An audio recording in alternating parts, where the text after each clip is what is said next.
Bismillahirrahmanirrahim. Assalamualaikum warahmatullahi wabarakatuh.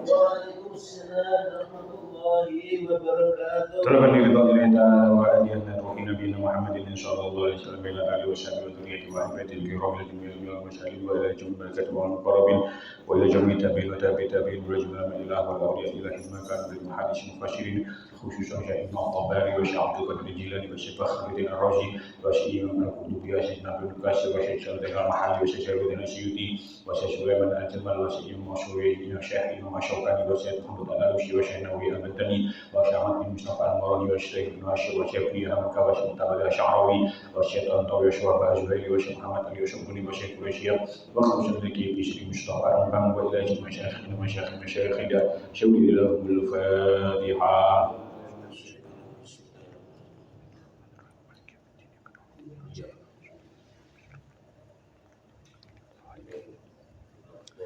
Bismillahirrahmanirrahim.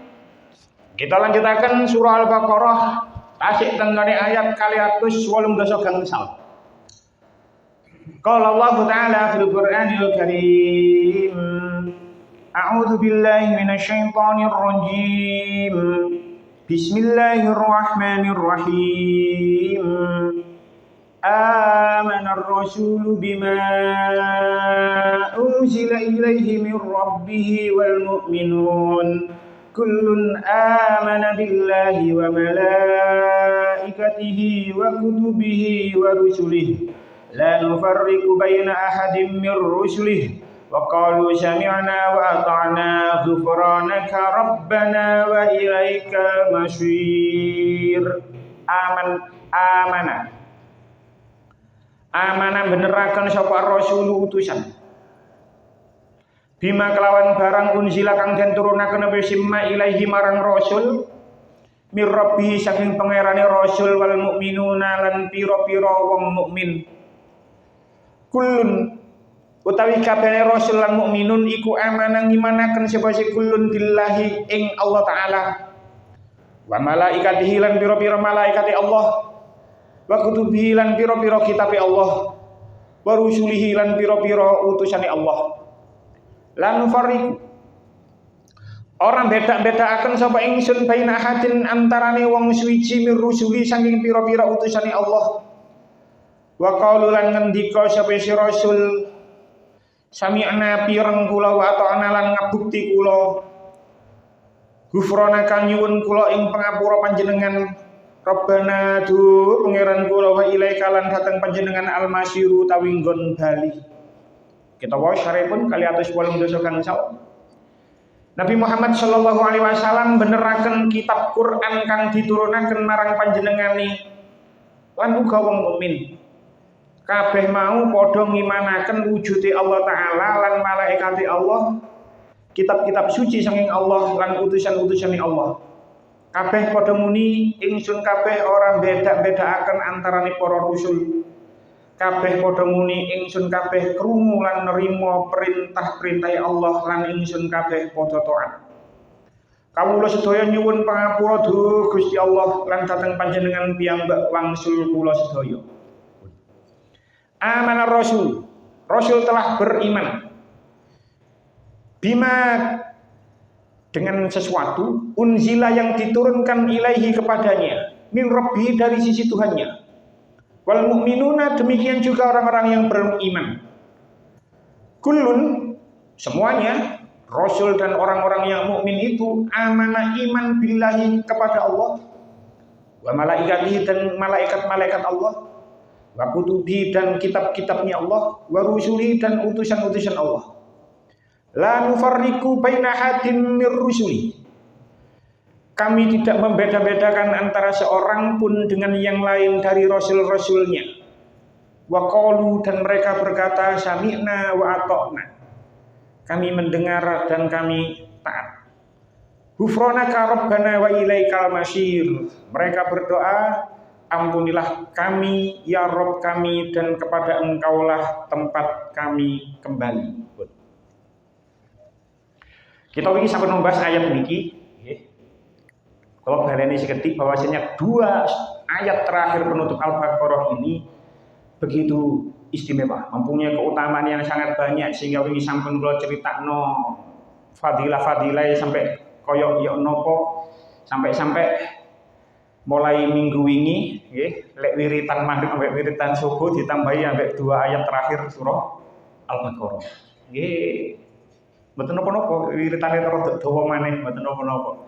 Nggih biyen wiritan ketika durung ngaji ayat kursi, ganti ayat kursi, mantun niku ngaos enten ayat kursi, ternyata ada fadilah yang begitu agung ketika habis sholat maca ayat kursi terus kita tambahi ayat kursi. Wingi kita ngaji surah Al-Baqarah ayat 285 niki, kita tahu hadis-hadisnya sahih juga betapa banyak keutamaan niki. Jadi kita lampahi mulai minggu ini. Ini sebagai wujud supaya kita mempunyai ilmu yang manfaat. Jadi ilmu yang manfaat itu yang mana kita memperoleh ilmu terus diamalkan. Terus niki bagian dari agar kita mendapatkan ilmu yang manfaat. Ini sampun diterangkan lek bengi maca 2 ayat terakhir surah Al-Baqarah pun. Lah kita ngaos niku sampun hampir 5 tahun. Hampir 5 tahun. Terus insyaallah biyen kalau pados tanggali sing jelas bulan besar lek ningali hijriyah niku sampun 5 tahun sebenarnya.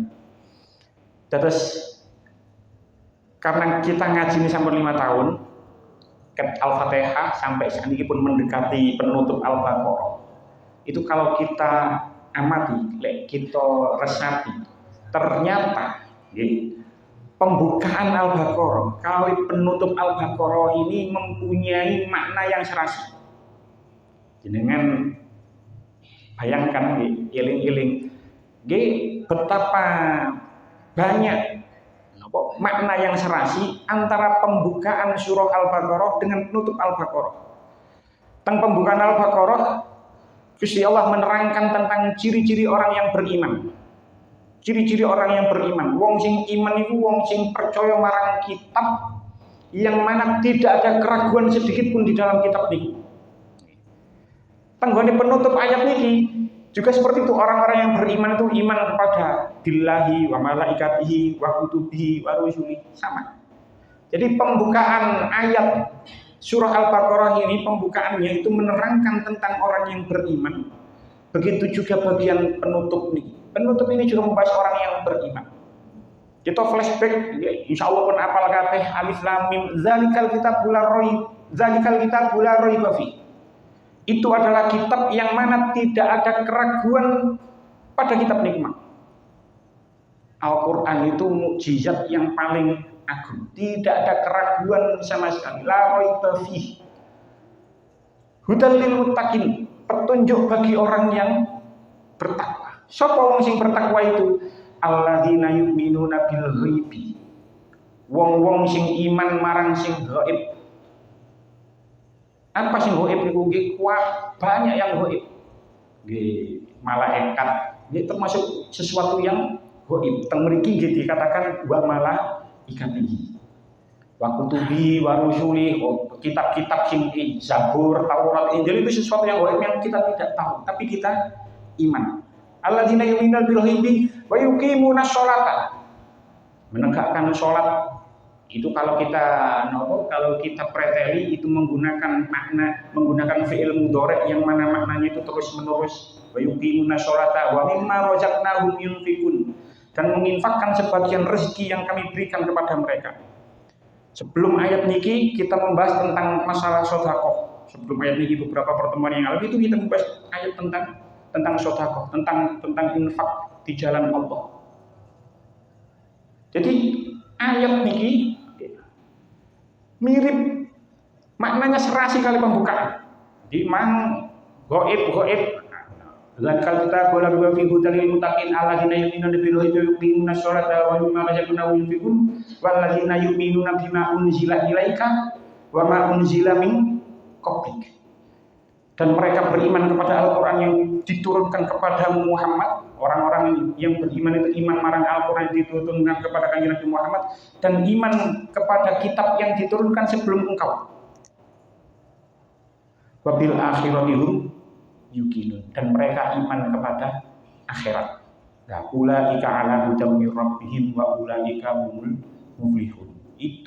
Mereka itulah yang mendapatkan petunjuk dari Tuhannya, dan mereka itulah orang-orang yang beruntung. Jadi pembukaan Al-Baqarah dari penutup Al-Baqarah ini mempunyai makna yang serasi, yang sama, kurang lebihnya sama. Membahas tentang orang-orang yang beriman. Nah, teng kitab Tafsir Ibnu Katsir niku diterangkan ketika menjelaskan amanah rasul bima unzila ilaihi min rabbih, ay ikhbarun 'an Nabi sallallahu alaihi wasallam. Jadi ayat ini menghabarkan tentang Kanjeng Nabi Muhammad. Ayat ini menghabarkan tentang Kanjeng Nabi Muhammad. Lek Kanjeng Nabi Muhammad itu wis iman. Imannya sempurna, mungkin insyaallah terangkan. Jadi ayat ini menghabarkan tentang Kanjeng Nabi Muhammad. Ketika ayat ini turun, ini tersi Tafsir Ibnu Katsir dikatakan qala Ibnu Jarir haddatsana Bishr haddatsana Yazid haddatsana Sa'id an Qatadah, dari Qatadah langsung kalau potong maknani. Qatadah berkata, dzukira lana anna Rasulullah sallallahu alaihi wasallam qol lamma nazalat hadhil ayah wa yahibbu lahu ayyumin. Ketika Kanjeng Nabi niku matur, ketika Kanjeng Nabi ayat ini turun, ayat ini turun pada Kanjeng Nabi, lamma nazalat hadhil ayah, Kanjeng Nabi niku matur wa yahibbu lahu ayyumin, dan sudah seharusnya baginya beriman. Maksudnya Kanjeng Nabi piyambak. Sudah pastinya Kanjeng Nabi itu beriman. Nah, imannya Kanjeng Nabi niku sing paling sempurna, pasti. Semuanya beriman. Sahabat-sahabat nggih iman, tapi gak ono sing imani ngalahno imani Kanjeng Nabi. Itu sudah pasti, itu sudah mutlak. Kita nggih beriman tapi nggih gak ono apa-apane lek dibanding Kanjeng Nabi. Ojo maneh Kanjeng Nabi dibandingno para wali mon pun mboten enten apa-apane. Kanjeng Nabi dibandingno kali sahabat Abu Bakar nggih jauh lebih unggul Kanjeng Nabi. Walaupun Sayyidina Abu Bakar begitu iman juga kepada Kanjeng Nabi, tapi lek dibandingno karo Kanjeng Nabi, itu Kanjeng Nabi itu paling hak, paling sempurna imannya. Sebab nopo? Kanjeng Nabi nggih niku saking mantepe, sebelum Kanjeng Nabi diangkat dados rasul, niku Kanjeng Nabi niku sering tiba-tiba Kanjeng Nabi niku seneng nopo? Menyepi, khalwah, seneng menyendiri. Terus sebelum Kanjeng Nabi diparingi wahyu melalui malaikat Jibril, sebelum Kanjeng Nabi niku kepanggih kali malaikat Jibril, itu diceritakan 6 bulan sebelum itu Kanjeng Nabi niku sering tiba-tiba suka menyendiri. Hadisnya sahih. Teng Sahih Bukhari kalau tingali tenggone hadis nomor 3. Teng mriku diriwayat hadis riwayat saking Sayyidah Aisyah. Anna Aisyah ummul mukminin qalat awwalu ma budi'a bihi Rasulullah sallallahu alaihi wasallam minal wahyi ar-ru'ya as-shalihatu fin naumi. Hadisnya sahih. Permulaan Kanjeng Nabi itu wahyu datang marang Kanjeng Nabi itu melalui mimpi yang benar dalam tidur. Jadi awal saderenge Kanjeng Nabi diturunaken wahyu, angsal wahyu. Niku Kanjeng Nabi ini sering mendapatkan mimpi dalam tidur. Jadi kita niku nggih sajane jangan sepelekan mimpi, ya, sebab wahyu-wahyu itu juga kadang-kadang lahir lewat mimpi. Kadang-kadang lahir lewat mimpi.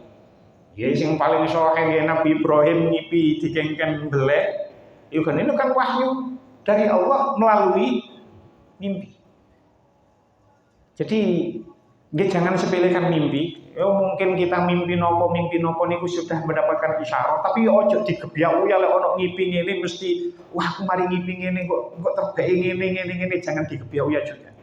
Ya tentu ada beberapa faktor yang mana mimpi ku saged ditafsiri, ono sing enggak. Ya salah satune lek paling boten kapituri ku duwe wudu terus dungo wiritan terus marno turu terus ternyata mimpi niku patut untuk ditafsiri, bisa untuk ditafsiri. Sholat istikharah, mari ngono wudu, turu, marono ngipi. Mungkin itu jawaban dari istikharah teko Gusti Allah. Bisa saja seperti itu. Jadi jangan sepelekan mimpi, sebab Kanjeng Nabi ini awal mula sebelum beliau mendapatkan wahyu, itu Kanjeng Nabi ini sering didatangi mimpi dalam tidurnya. Fakana la yara ru'ya illa ja'at misla falaqis subhi.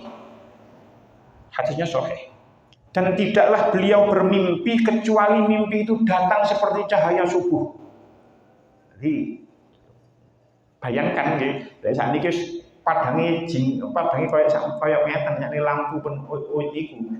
Pun nang dindi pun enten. Tapi bayangkan ribuan tahun yang lalu dereng ono lampu, dereng enten listrik. Cahaya subuh itu begitu terasa. Summa hubbiba ilaihi al-khala'. Terus tiba-tiba Kanjeng Nabi ini disenengno dengan menyendiri. 6 bulan sebelum Kanjeng Nabi mendapatkan wahyu itu, Kanjeng Nabi ini tiba-tiba senang menyendiri. Wa kana yahlu bihari Hira'in. Terus akhirnya Kanjeng Nabi niku menyendiri tenggone gua Hira. Jenengan sing nate haji, jenengan sing nate umroh, mungkin pernah dilewatkan ambek mutawife iku lho letake gua Hira nang ngene ndukur gunung. Mungkin ono sing wis tahu menjero. Niku betapa sempitnya lokasi gua Hira niku Kanjeng Nabi usia 40 kurang karena 6 bulan sebelumnya niku sering naik turun ke Gua Hira. Lokasinya berada di atas gunung. Nah, fayatahassu fihi wa huwa at-ta'budu al-layali zawatal adadi. Kemudian Kanjeng Nabi niku beribadah di dalam Gua Hira niku selama beberapa malam. Qabla ayyan zi'a ila ahlihi wa yatazawwadu lidzalik.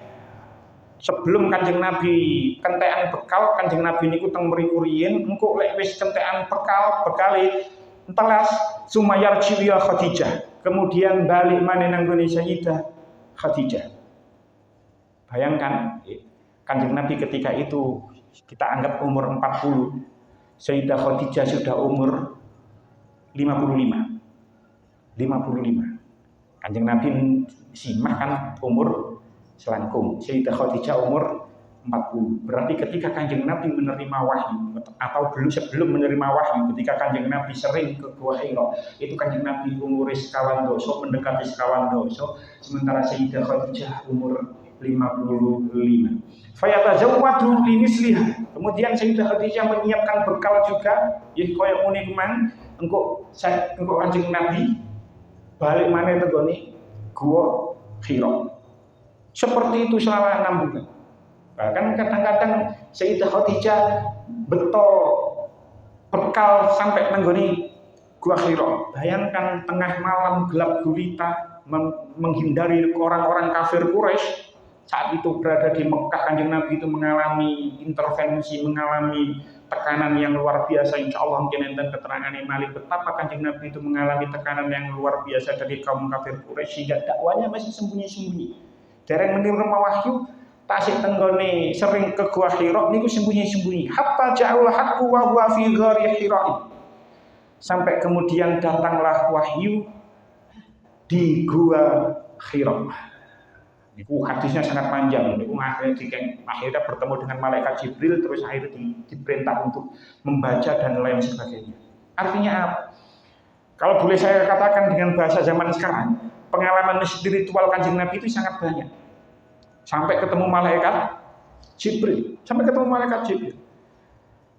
Bisa jadi, ketika Kanjeng Nabi tiba-tiba disenengno dengan menyendiri niku nang Gua Hira niku bisa jadi saat itu Kanjeng Nabi mboten ngertos sinten sing ngengken kaya ngoten. Jadi bisa jadi ketika Kanjeng Nabi selama 6 bulan riwari saking griyane teng Gua Hira, riwari setiap hari. Nggih mboten setiap hari juga. Beberapa malam nang Gua Hira balik maneh teng griya terus budal maneh teng Gua Hira sampai selama 6 bulan lamanya. Itu bisa jadi Kanjeng Nabi mboten semerap ini disuruh siapa, tapi Kalau bisa saya contohkan, niku koyok serupa dengan hewan yang mana hewan itu tiba-tiba hewan yang berada di gunung tiba-tiba turun dari gunung karena dia tahu atau dia merasa kalau gunung itu mau meletus. Ini kan jenengan lek berita kan sering seperti itu. Gunung sebelum meletus itu binatang-binatang yang berada di gunung ini sangat merasakan. Berdasarkan instingnya, iki kabeh ono apa-apa nang gunung iki, akhirnya hewan yang berada di atas gunung niku padha mudhun. Atau berdasarkan insting beberapa hewan itu tahu kalau tahu akan terjadi gempa. Sehingga hewan-hewan itu mengungsi di tempat yang aman. Seperti itu, bisa saja seperti itu. Lah, karena pengalaman spiritual Kanjeng Nabi begitu besar, bertemu malaikat Jibril, sampun bertemu malaikat Jibril terus menerima wahyu saking Gusti Allah berupa Al-Qur'an, berupa kalamullah, berupa Al-Qur'an. Lalu Al-Qur'an niku Kanjeng Nabi niku memahami betapa dalam makna Al-Qur'an. Sampai-sampai Kanjeng Nabi saking yakini dengan kemantapan beliau, sampai yakini dengan pengalaman spiritual beliau yang begitu besar gitu. Sampai-sampai Kanjeng Nabi itu sangat yakin ketika Kanjeng Nabi teng Mekah niku orang-orang kafir Quraisy niku sampun mengendus. Iki Muhammad iki nyebarno agama sing anyar. Akhirnya karena Kanjeng Nabi itu saking Bani Quraisy, saking suku Quraisy yang mana suku yang terhitung mulia di antara orang-orang Arab. Putune Sayyid Abdul Muthalib. Sampun sedo akhirnya dirambut kali Abu Thalib. Abu Thalib itu mempunyai kekuatan tokoh. Dadi gampangane dadi tokoh tenggone Mekah niku dados tokoh. Wong nggih lek wis dari kalangan mulia. Orang kalau dari kalangan yang mulia, dari mempunyai nasab yang bagus, niku wong liya niku cenderung segan. Kabeh nopo? Umpama mawon wis kula contoh awak kula piyambak wis niku. Wis kula niki cara nang wadon kan nggih dadi putune kiai. Umpama kula niki biyen niku nakal, misale cilik niku nakal, umpama kabeh dihukum kali guru ngoten mawon. Biyen itu kan usum digepuk penghapus, digepuk penggaris, disaat penghapus.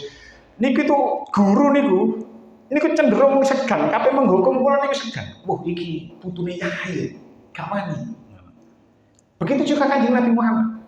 Kanjeng Nabi Muhammad itu dari nasab yang mulia. Ketika Kanjeng Nabi sudah melakukan dakwah, niku orang-orang kafir Quraisy niku sudah mau mengintervensi Nabi, sudah mau menghukum Nabi, sudah mau mungkin membunuh Nabi. Akhirnya orang-orang kafir Quraisy niku ngomong karo Abu Thalib karena selaku pamannya sing ngrambut Kanjeng Nabi. Ponakan niku bisa cukup dakwah mana, timbangane kok ana apa-apa. Gampangane seperti itu. Sudah diancam. Tapi karena memang dari kalangan yang mulia mboten wani langsung. Gak langsung dibully, gak langsung dihukum, gak langsung fisik, dikeroyok atau dan lain sebagainya, tidak, tapi dielingno sik. Memang karena Kanjeng Nabi itu dari suku yang dari nasab yang mulia, orang cenderung segan. Akhirnya nopo setelah Abu Thalib ngomong matur marang Kanjeng Nabi, wis aja diterusno dakwah niku. Karena bagaimanapun juga Abu Thalib niki ngerambut Kanjeng Nabi alit. Kanjeng Nabi alit. Sampai Kanjeng Nabi ageng niku wis koyok anake piyambak. Jadi paman tapi koyok bapak. Niku nggih mboten mentolo, mboten tega lek sampai ndelok ponakane ana apa-apa. Dikongkon berhenti saking dakwah.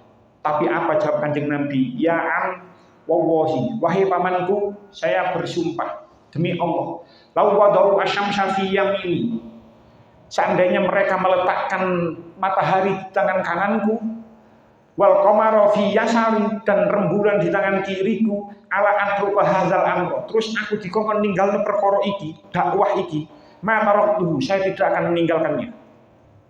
Di Kanjeng Nabi saking mantep dengan tugas yang diberikan, dengan tugas yang diemban sebagai Rasul, beliau tidak akan mundur sekalipun hatta yuzhirahu Allahu au ahlika dunahu. Sampai Gusti Allah itu memberikan kemenangan atau Gusti Allah itu membinasakan dalam perjuangan Kanjeng Nabi. Wis pokoknya terus Kanjeng Nabi gampangane, aku ini tetap koyok ini sampai Gusti Allah memberikan aku kemenangan atau Gusti Allah membinasakan aku. Ngerti jawabannya Kanjeng Nabi koyok ngeten apa? Kanjeng Nabi ini ngantos sedih, nggih sumas takbaro Rasulullah sallallahu alaihi wasallam sabaka. Kanjeng Nabi ini ngantos sedih, ngantos sampai nangis karena gini memang Abu Thalib pamannya sampai matur kayak ngoten niku merasa Kanjeng Nabi ini sedih. Summa koma, kemudian Kanjeng Nabi berdiri, falamma walla qala lahu Abu Thalib. Kemudian Kanjeng Nabi niku berpaling, tapi balik berpaling. Terus akhirnya Abu Thalib itu memanggil, "Akbil ya ibn akhi." Bali omrene wahai anak laki-laki dari saudaraku, ponakan. Faqbala alaihi. Kemudian Kanjeng Nabi bangsul dengan Abu Thalib, faqala, terus Kanjeng Nabi matur, terus faqala mongko matur sapa Abu Thalib sing matur, "Izab ya ibn akhi faqul ma ahbabta." Wis lunga wahai anak laki-laki dari saudaraku, faqul ma ahbabta, dan katakan apa yang kamu sukai. Fa wallahi la uslimu kali syai'in abada. Maka demi Allah, Abu Thalib niku bisa jadi percaya Gusti Allah. Mboten kula terus. Pokoke Gusti Kanjeng Abu Thalib niki matur fa wallahi la uslimu kali syai'in abada. Demi Allah saya tidak akan menyerahkanmu kepada siapapun selamanya. Kan karepe man diserahno supaya wis gak usah nyebarno ajaran anyar. Tapi Kanjeng Nabi begitu mantepnya, begitu yakinnya, begitu imannya Kanjeng Nabi, akhirnya Kanjeng Nabi boten purun. Ini menunjukkan Kanjeng Nabi ini memang amanah Rasul. Rasul telah beriman. Teng tafsir Al-Qurtubi ini diterangkan amanah Rasul ala makna syukur. Lafaz amanah Rasul itu dari ayat ini bermakna syukur, bermakna pujian.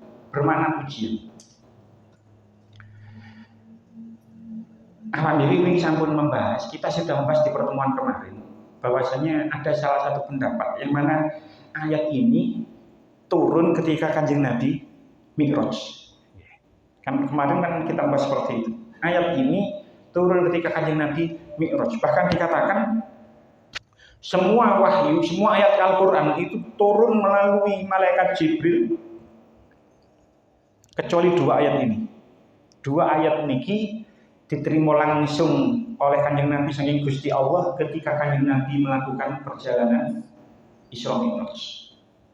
Nah, kalau kita mengambil pendapat yang ini, karena memang ada beberapa pendapat ini sampun kita bahas. Ayat ini dimulai dengan amanah Rasul, tidak amanta. Padahal Nabi ada di hadapannya. Jadi Kanjeng Nabi didhawuhi karo Gusti Allah, tidak amanta iman sapa sira, tapi amanah Rasul. Rasul telah beriman, bukan amanta kamu telah beriman, tidak. Ini mengandung makna pujian. Boten disebut aman, tapi amanah Rasul itu adalah sebuah pujian. Lek men bahasa Jawa atau bahasa Indonesia ini ada perbedaan memang. Ketika bahasa Jawa, mungkin ketika ngomong karo koncone lek wis wakrab, kon mang ngomong apa? Lek rada gak akrab, awakmu mang ngomong apa? Lek rada dihormati, sampean mang ngomong apa nggih? Lek sangat dihormati, jenengan mau matur nopo. Ada perbedaan antara akon, awakmu, sampean, jenengan. Bahasa Indonesia yang ngono. Kamu tadi berkata apa? Lek rodok dihormati, engkau tadi berkata apa? Anda tadi berkata apa? Jadi ada perbedaan antara kamu, engkau, Anda. Lek bahasa Arab karo bahasa Inggris niku mboten enten. menghadapi siapa saja, yo anta. Anta, bahasa Inggris yo you. Lek bahasa Indonesia bahasa Jawa kan boten. Yo iso kamu, engkau, anda, iso jenengan, sampean, awakmu. Tapi bahasa Arab anta yo anta. Gak ono maneh sing dialusno oleh anta niku napa, gak ono. Bahasa Inggris iki koyo ngoten. Lah ayat ini kalau kita mengambil pendapat kalau Kanjeng Nabi niku menerima ayat niki tenggone ketika peristiwa Isra Mi'raj tidak diucapkan amanta, tidak dikatakan amanta tapi amanar rasul, itu menunjukkan ini adalah penghormatan marang Kanjeng Nabi. Kalau contoh mengatakan misalnya mau ada rapat di Balai Kota Surabaya, Wali Kota Surabaya Eri Cahyadi mengumpulkan semua camat-camat yang ada di kota Surabaya, dikumpul kabeh. Terus ono camat rumput, anggapan camat rumput jenenge Zaid, ngoten mawon. Anggapan camat rumput jenenge Zaid. Ketika Pak Wali Kota Eri Cahyadi ngomong marang camat rumput sing jenenge Zaid gimana? Pak Zaid, gimana perkembangan jokir di Indomaret, Alfamaret sekitar sampean? Nah, ini kan lagi viral, juru parkir nenggone Indomaret karo Alfamaret niku sampai ono sing disegel barang di ujung mriku. Bagaimana Pak Zaid? Sudah bisa diatasi, sudah bisa diselesaikan. Bandingkan kalau Eri Cahyadi seorang wali kota mengatakan Pak Camat Rungkut, bagaimana perkembangannya di Kecamatan Rungkut tentang juru parkir liar di retail supermarket modern. Pertanyaannya sama, tapi nyeluki beda. Niku maknanya beda. Niku lebih terhormat nyeluk Pak Zaid apa Pak Camat? Pak Camat. Karena yang dipanggil itu gelarnya, julukannya, gelarnya, sesuatu yang dijabatnya.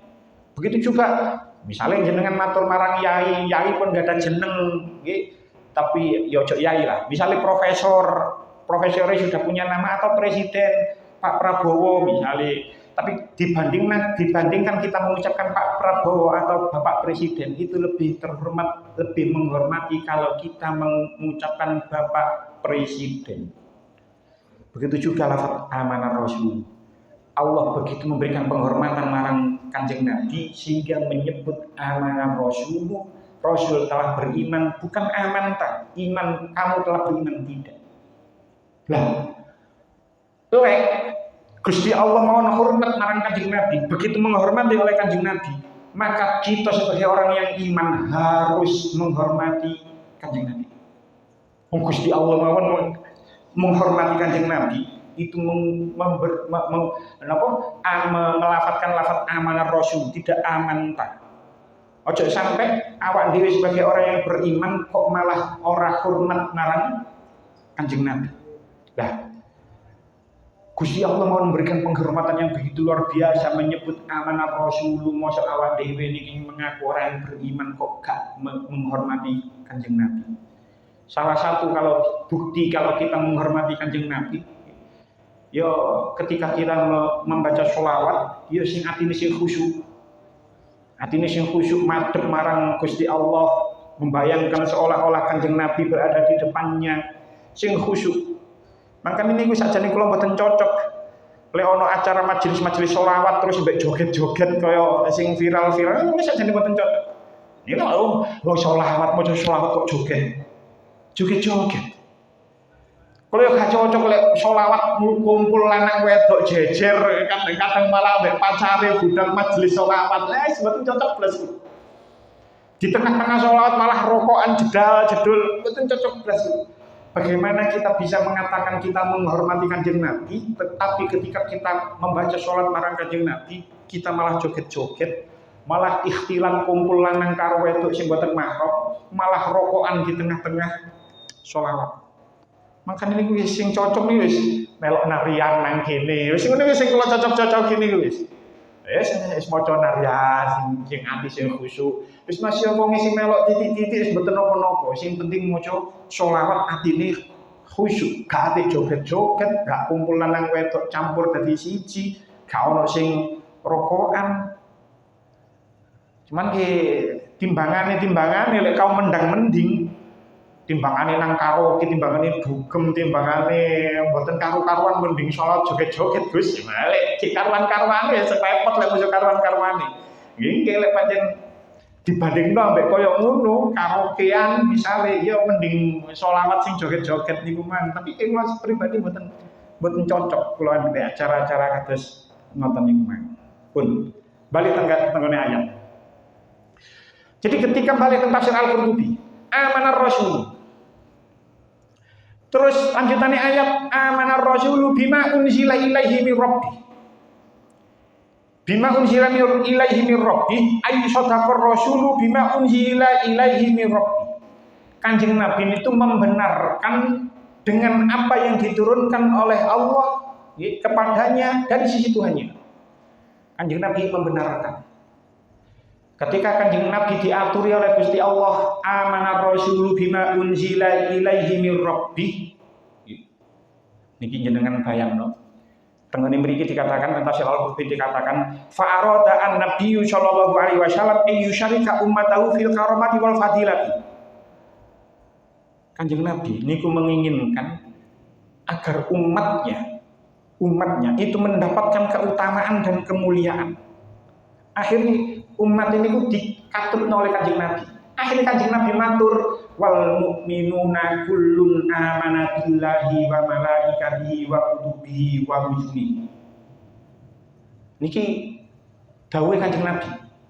Tapi ketika Gusti Allah matur amana rasul bima unzila ilaihi rabbih, Kanjeng Nabi ini saking kepingine umat supaya mendapatkan fadilah, supaya mendapatkan keutamaan, supaya mendapatkan kemuliaan. Umat ini ku dikatutno ayyusyarika, dikatutno wal mu'minuna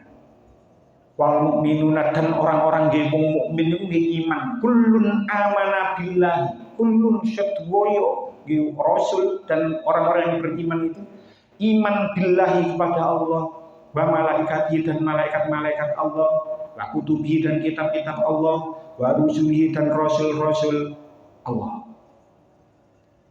Jadi saking cintai Kanjeng Nabi niku sampai ngatur, sampai menyebut wal mukminuna. Wong-wong mukmin nggih sedaya niku nggih iman marang Gusti Allah.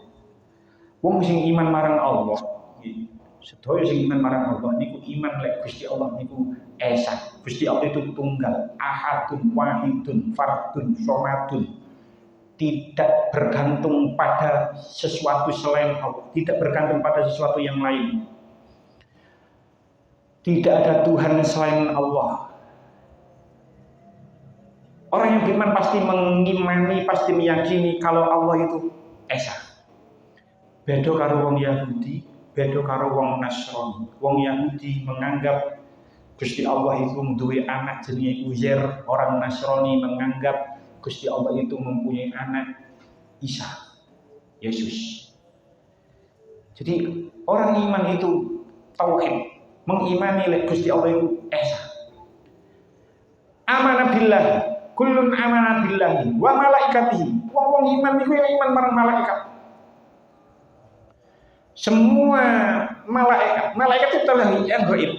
Kula kali panjenengan makane kula maca ini itu ada persamaan makna dengan pembukaan Al-Baqarah. Alladzina yu'minuna bil ghaibi. Orang-orang yang beriman iman pada ghaib. Tembri dikatakan kullun amana billahi wa malaikatihi. Malaikat itu ghaib. Kalau kalian panjenengan gak ngerti malaikat itu yo napa, ya gak iso dibuktekno malaikat itu ono. Ayo, ono sing iso membuktikan kalau malaikat itu ada. Gak bisa.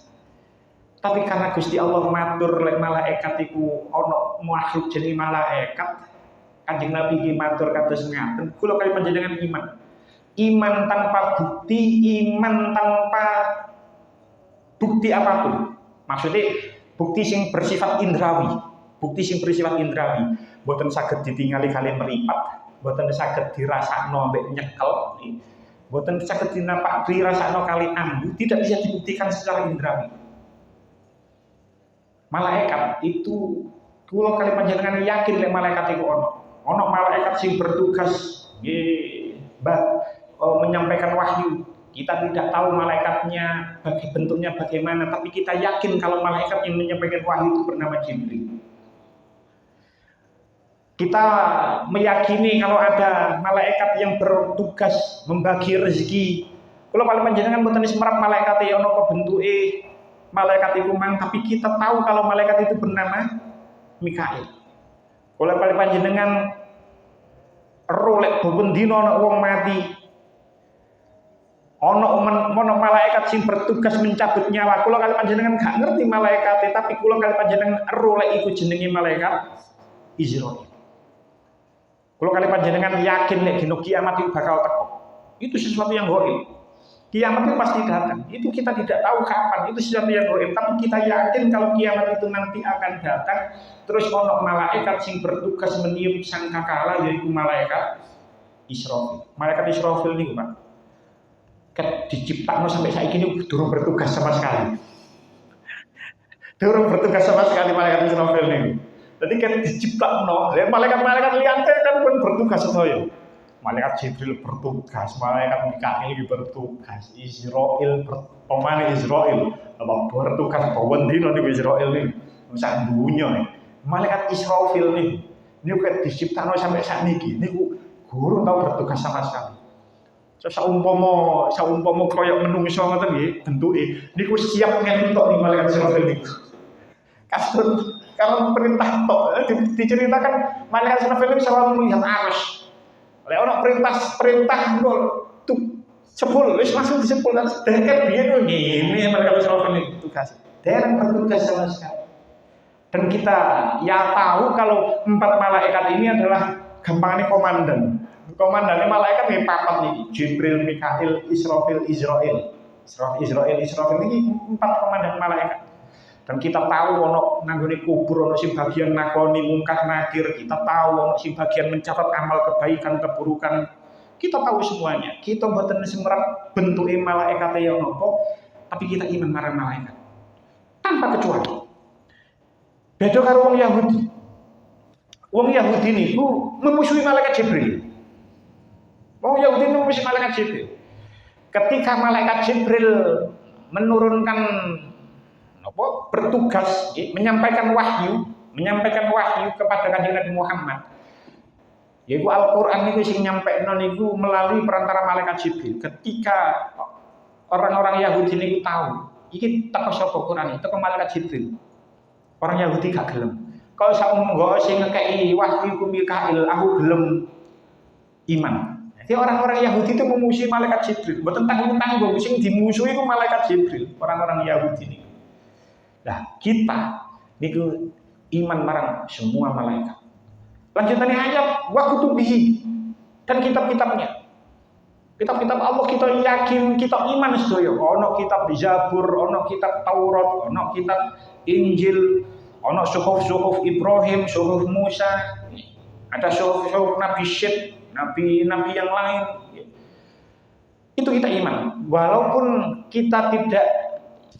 kita meyakini kalau yang ada sekarang itu sudah tidak asli lagi. Tapi kita iman lek biyen itu nabi-nabi itu ana sing diparingi suhuf, ana sing diparingi kitab. Kita mengimani kalau ono kitab Zabur, ono kitab Taurat, ono kitab Injil, kita mengimani itu semua. Wa kutubihi wa rusuli dan rasul-rasul. Kita meyakini semua rasul. Sing kita yakin, sing kita wajib ngerti namung Islami. Ada rasul yang sangat banyak, diceritakan ada 313 jumlah rasul. Ada yang mengatakan lek ambek nabi niku sampai 144.000. Ada 124.000 nabi, ada 313 rasul. Kita meyakini semua rasul. Kita iman marang semua rasul. Semua yang diceritakan dengan Al-Quran kita mengimani semua rasul-rasul itu. Beda dengan orang-orang Bani Israel, beda dengan orang-orang Nasrani. Orang-orang Bani Israel niku kali orang-orang Nasrani niku mboten percaya lek Kanjeng Nabi Muhammad itu adalah Rasulullah terakhir yang diutus oleh Allah. Mboten percaya. Orang-orang Yahudi Itu bahkan orang-orang Yahudi niku membunuh rasulnya sendiri. Niku lek jenengan eling teng juz 1 insyaallah niku betapa banyak mereka itu orang-orang Bani Israil itu membunuh nabinya. Nabi Zakaria niku dipateni kali orang-orang Bani Israil. Nabi Yahya niku nggih dipateni kali orang-orang Bani Israil. Nabi Zakaria niku ceritanya digergaji, Nabi Yahya niku sampai dipenggal kepalanya. Bahkan diceritakan sampai 70 nabi niku pernah dibunuh oleh orang-orang kaum Bani Israil. Betapa orang-orang Bani Israil seperti itu. Nabi Rasul yang diutus kepadanya pun sampai dibunuh oleh kaum Bani Israil. Sementara kaum Nasrani malah gunggungan. Malah Rasul yang diutus kepada mereka malah dituhankan. Niki ya kebacut. Sing wong Bani Israil sing orang-orang Yahudi niku membunuh, sing Bani Israil sing Nasrani nggih, karena kok ana sebagian dari kaum Bani Israil niku begitu mengimani Nabi Isa sampai mengkultuskan Nabi Isa sehingga dikatakan Isa itu adalah anak Tuhan. Sementara Islam semua meyakini iman marang semua rasul, semua nabi tanpa terkecuali. Boten enten satupun umat Islam yang mengkultuskan Nabi Muhammad sampai mengatakan Nabi Muhammad sebagai Tuhan. Boten enten. Beda karo orang Nasrani sing mengkultuskan Nabi Isa sampai menuhankan Nabi Isa. Tapi tenggone Islam tidak. Sak ahli-ahli sholawat napa mawon nggih. Sak mengkultuskan Nabi Muhammad, tetap menganggap Nabi Muhammad itu adalah Rasulullah. Nah, orang-orang yang beriman itulah nufarriqu baina ahadin mir rusul, tidak membeda-bedakan antara satu rasul dengan rasul yang lain. Boten membeda-bedakan sama sekali. Boten membedakan Nabi Isa, boten membedakan Nabi Musa. Ketika Nabi Isa dikultuskan, terus akhirnya Nabi Isa diangkat ke langit, kita meyakini, suatu hari nanti akhir zaman Nabi Isa itu turun lagi ke bumi. Kita meyakini itu. Ini Nabi Isa bakal mudhun maneh nang bumi ketika wis dino akhir, ketika dino kiamat. Terus Nabi Isa membunuh Dajjal, menghancurkan salib dan lain sebagainya. Kita meyakini itu semua iku mangkabeh utusane Gusti Allah. Nabi Isa turun lagi tidak membawa syariat sendiri, tapi beliau tetap meneruskan syariat Nabi Muhammad Shallallahu Alaihi Wasallam. Lanjutannya ayat, ketika orang-orang yang beriman itu tidak membedakan antara satu rasul dengan rasul yang lain, terus ketika niki cerita lanjutannya mang, Kanjeng Gusti Allah matur aman rasul bima unzila ilaihi mir rabbi. Terus Kanjeng Nabi jawab wal mu'minuna kullun amana billahi ila akhirih. Terus kemudian dikatakan tengene tafsir Al-Qurtubi dikatakan faqala lahu rabbuhu kaifa qabuluhum bi ayyilladzi anzaltuha. Terus Gusti Allah niku tanglet marang Kanjeng Nabi. Kaifa qabuluhum bi ayyilladzi anzaltuha. Bagaimana sikap penerimaan mereka wong-wong iman ini iso nerima enggak ambek ayat yang saya turunkan kepada mereka. Bima anzal bi ayyilladzi anzaltuha. Dengan ayat itu saya turunkan kepadanya. Napa ayate? Wa in tubdu ma fi anfusikum. Nggih ayat 284 ini. Jika kamu menampakkan apa yang ada dalam hatimu. Gusti Allah itu tanggal marang Kanjeng Nabi. Ya apa umat orang-orang mukmin itu bagaimana sikap mereka bisa menerima apa tidak dengan ayat wa in tubdu ma fi anfusikum. Apa jawab Nabi? Faqala Rasulullah sallallahu alaihi wasallam wa qalu sami'na wa ata'na ghufranaka rabbana wa ilaikal masir. Terus ketika Gusti Allah tanglet marang Kanjeng Nabi, apa ngomong iman ambek ayat wa in tubdu ma fi anfusikum. Kanjeng Nabi jawab matur wa qalu, mereka berkata, orang-orang iman itu berkata, sami'na wa ata'na. Sami'na kami mendengar, wa ata'na dan kami taat. Lewat ayat ini kita mengambil kesimpulan, kita mengambil sebuah pelajaran. Apapun perintah Allah, apapun larangan Allah, kita harus sami'na wa ata'na. Kadang-kadang kita tidak tahu apa hikmah di balik perintah Allah atau di balik larangan Allah. Kita tidak tahu. Diperintah sholat, nggih sami'na wa ata'na, sholat. Mboten nau. Diperintah poso, nggih poso, Ramadan poso, nggih poso Ramadan. Sami'na wa ata'na. Diperintah zakat, nggih zakat, diperintah haji, nggih haji. Walaupun kita tidak tahu apa hikmahnya. Tapi ilmu semakin berkembang, ilmu semakin modern, ono orang yang meneliti gerakan sholat, bagaimana rukuk, bagaimana sujud, itu menciptakan simulasi otak, stimulasi otak tenggoni kepala kita itu bekerja sedemikian rupa.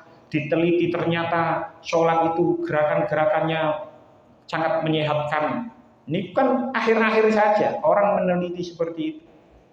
Biar dikongkon poso lah, pokok poso kan terbitnya fajar sampai tenggelamnya matahari. Ternyata setelah diteliti ternyata puasa itu ternyata menyehatkan. Ternyata puasa itu menyehatkan. Sebenarnya nggih mboten perlu kaya ngoten. Itu baru ditemukan hikmahnya sekarang. Biyen dereng ditemukan nggih, ya tetap iman walaupun apapun perintahnya. Apapun perintah ataupun larangannya.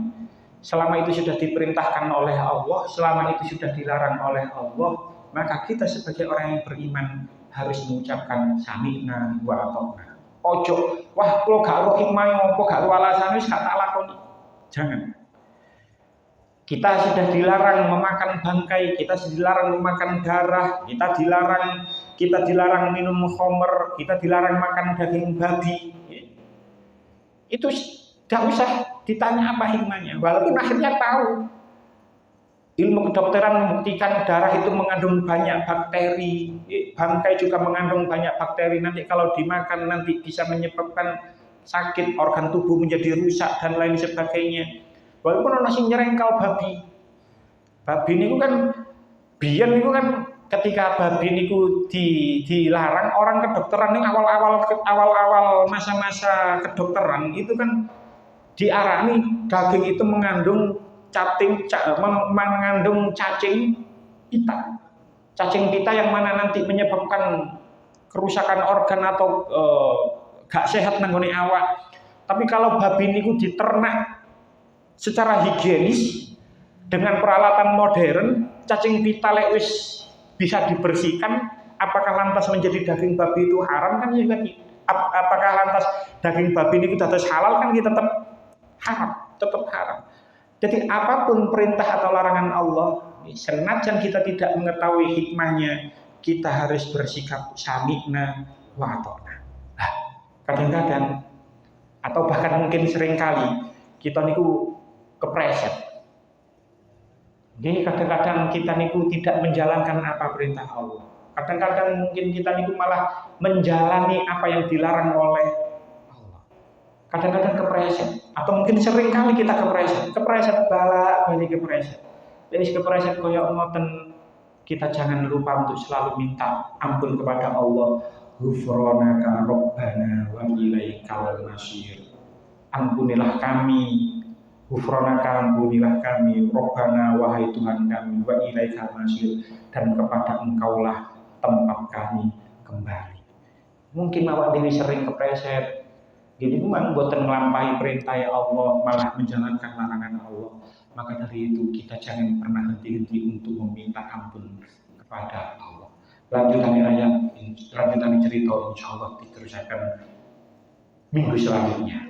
Ayat terakhir pun bisa mungkin atas keterangan manfaat. Bismillahirrahmanirrahim. Allahumma ja'alna wa auladana wa dhurriyyatana min ahli khair. Allahumma ja'alna wa min ahli syarri khair. Allahumma ja'alna wa iyyahu min ibadika sholihin. Allahumma ja'alna wa iyyahu min ibadika sholihin. Allahumma ja'alna wa iyyahu min ibadika sholihin. Rabbana atina fid dunya hasanah wa fil akhirati hasanah wa qina adzabannar. Wassalamu ala ummi wa sallallahu alhamdulillahi rabbil alamin. Assalamualaikum warahmatullahi wabarakatuh.